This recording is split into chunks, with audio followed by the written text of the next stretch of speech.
দর্শক স্বাগত জানাচ্ছি চ্যানেল 24 এর নিয়মিত আয়োজন বিভাগীয় খবরে। ভিন্ন রকম সংবাদ নিয়েই আমাদের এই আয়োজন। আজ জানাবো ময়মনসিংহ বিভাগের জেলাগুলোর খবর। সাথে আছি আমি রওশন আরা তানিয়া। বছরে কয়েক দফায় পাহাড়ি ঢলের স্রোতে মহারশী নদীর কাঁচা বাঁধের ভাঙনের কবলে পড়ে শেরপুরের ঝিনাইগাতি উপজেলার মানুষ। এতে দেখা দেয় ভাঙন। প্রতিবারই মেরামতের উদ্যোগ নেয় পানি উন্নয়ন বোর্ড। আবারও ভেঙে যায় পরবর্তী ঢলে। মহারশীর এই অভিশাপ থেকে চিরস্থায়ী মুক্তি চায় স্থানীয়রা। ইমরান হাসান রাব্বির রিপোর্ট। শেরপুরের ঝিনাইগাতি উপজেলার দিঘিরপাড় এলাকার মৎস্য খামারি আব্দুল্লাহ আল বাদল গেল বছরের বন্যায় সব হারিয়ে এবারের পাহাড়ি ঢলের মহারশী নদীর দিকে তাকিয়ে আটকে উঠছেন তিনি। আমার তীরে পুকুর একেবারে সমান হয়ে গেছে, বালু বইরে বাড়ি ঘর এখনো বন্যায় পোষায় ওঠে পাই না। বাড়ি পাশে প্রায় আমার এক জায়গায় 3 গুণ মাটি, এবার অত ধান ধরাতে পারি না, খালি বালু। ওগুলোর ঝুঁকির মধ্যে আমি এখনো আছি। আর দেখেন এই অবস্থায় বর্তমানে আবার দেখে যাই। দিঘিরপাড় ফাজিল মাদ্রাসারও মুমূর্ষু অবস্থা। গেল দুইবারের বন্যায় কোনো মতো টিকে থাকলেও এবারের পাহাড়ি ঢলে চূড়ান্ত হুমকির মুখে এই শিক্ষা প্রতিষ্ঠানটি। জরুরি প্রতিরক্ষার নামে বাঁধের মাটি কেটেই দায় সারছেন পানি উন্নয়ন বোর্ড।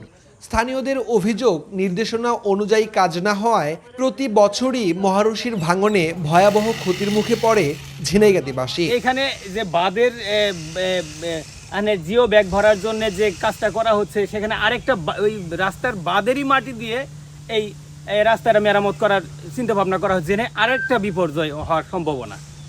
এটাও যাতে না হয়, এখানে বালু দিয়ে যে বস্তা ভরার কথা, যাতে বালু দিয়ে এই বস্তাটা ভরা হয় বাইরের মাটি দিয়ে।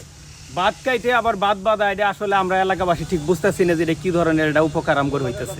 যে আসার সাথে ভাঙি খেতে থাকা, বৃষ্টির পানি বান ভাঙি গেছে, রাস্তা ভাঙি থাকা, তাহলে 8 মাস ধরে বেটা মাদ্রাসা থাকতেছে। মাদ্রাসা কি সারা বছর থাকার দিব? হ্যাঁ, তাহলে ওই মাটি কাটছে বেটা, 1.5 লাখ টাকা মাটি কাটছে, সামনে গাতা পুরাবো আর এলে সড়ক বান দিব, তাহলে সেন বেটাটা মাটি কেটে থাকতে পারবো, তাহলে সেন বান টিকবো। কেন্দ্র মাদ্রাসা কেন্দ্ররা যদি নেতা খেতারা না দেয়, তাহলে দেখবো কেটা? একই অবস্থা মালিঝি নদীর তীরবর্তী হাতিবান্ধা এলাকার মানুষের।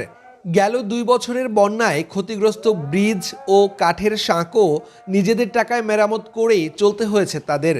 সবশেষ এবারের পাহাড়ি ঢলে 2টি ব্রিজ ক্ষতিগ্রস্ত হয়ে যোগাযোগ ব্যাহত হচ্ছে এই এলাকার মানুষের। এভাবে পানি আসিয়া আমাদের পুরোটা ভেঙে জায়গা। আমরা গতবার এটা নিজেরাই মেরামত করছিলাম, এইখানে 65,000 টাকা দিয়ে পুরো ভেঙে নিয়ে গেছে। এবার আবার সগা দিছি আপনার 10,000 11,000 টাকা খরচ করিয়া। আমাদের এখানে কোনো আবেদনে আসে না, কোনো কিছু দেয়ও না। এবং ভাইডেলও একটা পুল আছে, এটাও আজকে ভেঙে গেছে গা। ধান চাউল মানুষজন এলে ক্ষতি হয়, আমার যা আসা খুব মুশকিলে। এখন আমরা তো থাকার পাইতেছি না, বাড়ি ঘর তলাই যাইতেছে গা, পুল নাই, কিছু নাই, আমরা যাওয়ার পাই নাই। যেখানকার চাল নিয়ে যে কীভাবে যামু, এটা তো কেউ দেখতেছেন না আপনারা। এদিকে এলজিইডি বলছে যোগাযোগ ব্যবস্থা স্বাভাবিক রাখতে সকল প্রস্তুতি রাখা হয়েছে। আর বাঁধ সংস্কারের অনিয়মের অভিযোগে দ্রুত ব্যবস্থা নেওয়ার কথা বলছে পানি উন্নয়ন বোর্ড। যদি বন্যা হয়, রাস্তাঘাট ভেঙে যায়, আমাদের ইমার্জেন্সি মেইনটেনেন্স আছে, আমরা যত দ্রুত সম্ভব মেরামত করে যোগাযোগ ব্যবস্থা সচল রাখার চেষ্টা করব। ওইখানে জিও ব্যাগ, যেগুলো জিও ব্যাগ বা সিনথেটিক ব্যাগ, যেটাই আপনার করতেছে বাঁধের হাইট বাড়ানোর জন্য, এটা ডাম্পিং এর জন্য না। কিন্তু এরকম কোনো খবর আমি পাইনি। আজকে বালি ম্যানেজ না হওয়া পর্যন্ত আর ওইখানে করবেন না। ঝিনাইগাতিবাসীর দীর্ঘ সময়ের দাবি, মহারশীর বেড়িবাঁধ নির্মাণ না হলে স্থায়ী সমাধান সম্ভব নয় বলে জানিয়েছেন স্থানীয়রা। ইমরান হাসান রাব্বি, চ্যানেল 24, শেরপুর। প্রাণী ও মানুষের মধ্যে ক্ষতিকর অস্ত্র পরজীবী জীবাণুর সংক্রমণের প্রমাণ পেয়েছেন বাংলাদেশ কৃষি বিশ্ববিদ্যালয়ের একদল গবেষক। সংক্রমণ রোধে সচেতনতা বৃদ্ধি, স্বাস্থ্যবিধি অনুসরণ, পশু পাখির বিচরণ নিয়ন্ত্রণ এবং পরিকল্পিত পয় নিষ্কাশন ব্যবস্থা অত্যন্ত জরুরি বলে মনে করছেন বিশেষজ্ঞরা।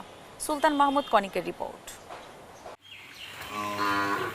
গরু, ছাগল, হাঁস, মুরগি ও কবুতরের মল থেকে অদৃশ্যভাবে ছড়াচ্ছে ক্ষতিকর অন্ত্রপরজীবী জীবাণু, অথচ বিষয়টি নিয়ে একেবারে অজ্ঞ সাধারণ খামারিরা।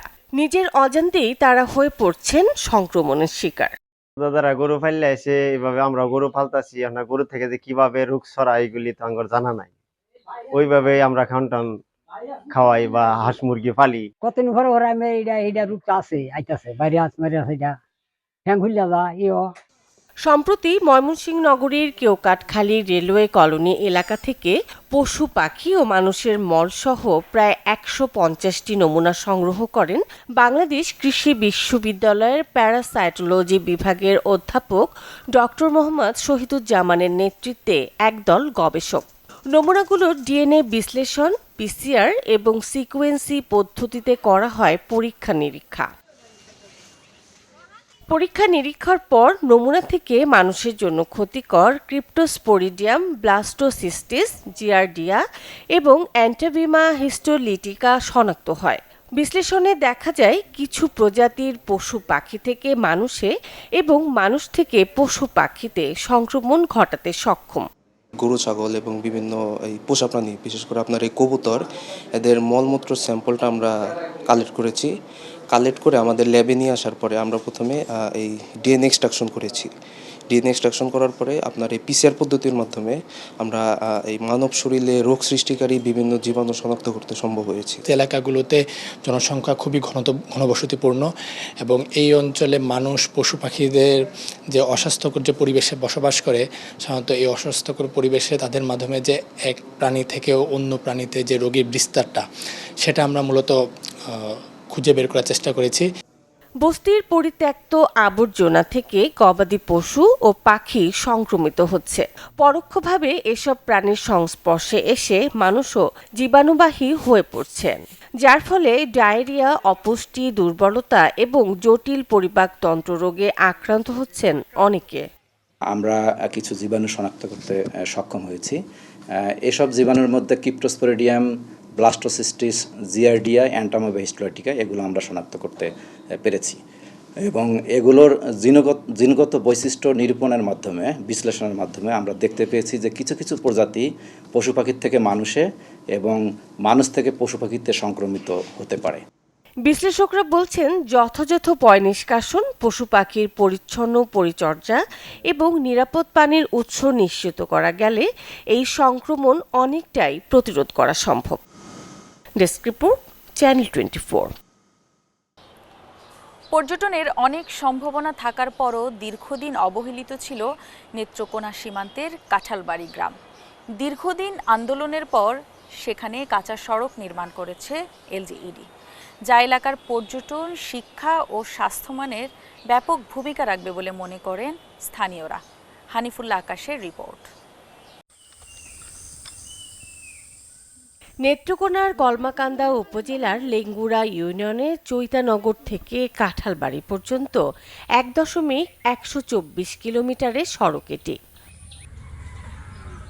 চলতি বছরের ফেব্রুয়ারি মাসে এই এলাকার জনগণ গণস্বাক্ষরের মাধ্যমে উপজেলা প্রশাসন ও স্থানীয় ইউনিয়ন পরিষদের কাছে রাস্তা নির্মাণের দাবি করেন।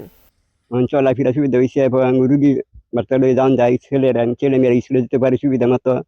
এরা পাহাড়ি এলাকা নিয়ে ভয়ভীত আছে অনেক কিছু। রাস্তার মানে আমাদের অনেক সুবিধা হয়েছে। এই রাস্তা আমরা অটো লরি দিয়া দানান্তর সুবিধা। আগে আমরা স্কুলে যাইতে পারছি না, কাদার জন্য পড়ে গেছি, পিছলা খায় বই ভিজে গেছিল, তখন আমরা যাইতে পারি।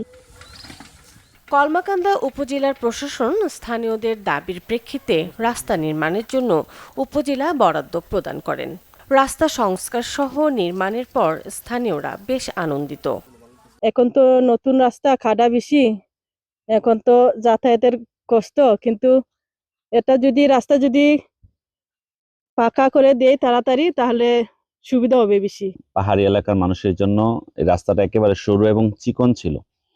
প্রায়শই এদিক দিয়ে অনেক পর্যটন আসতো। ওই পর্যটকদের জন্য হলেও কিংবা এই এলাকাবাসীর জন্য খুবই গুরুত্বপূর্ণ একটা বিষয় ছিল এই রাস্তাটা। পথটি উন্নয়ন করার ফলে স্থানীয়দের যাতায়াতের সুবিধা ও শিক্ষার্থীদের শিক্ষা অর্জনে স্কুল কলেজে যাওয়ার সুবিধা হবে বলে জানান এই জনপ্রতিনিধি। সেখানে অনেক আদিবাসীরা থাকে এবং তাদের যাতায়াতের অসুবিধা হচ্ছে বিধায় চেয়ারম্যান সাহেব প্রকল্পটা নিয়েছেন এবং আমরা প্রকল্পটা অনুমোদন করেছি এবং সেখানে রাস্তার কাজ চলমান আছে। নতুন করে পাহাড় কেটে করা হয়নি, ওখানে রাস্তা ছিল, সেই রাস্তাটা আবার জাস্ট সংস্কার করছে। আমরা সামনে চেষ্টা করব এই রাস্তাটা পাকাকরণ করার জন্য। যদি পাকাকরণ করতে পারি তাহলে আমাদের পর্যটন যে একটা দোয়ার, সেটা আমার ইউনিয়নের উন্মোচন হবে। 1 কিলোমিটার এই সড়কটি বদলে দেবে এই অঞ্চলের মানুষের জীবনযাত্রার মান, সেই সাথে পূরণ করবে মৌলিক চাহিদা।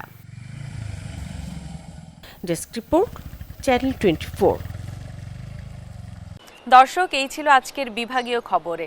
আগামীকাল নতুন স্বাদ ও ভিন্ন গল্পে আবারও হাজির হব। সে পর্যন্ত আমাদের সাথেই থাকুন।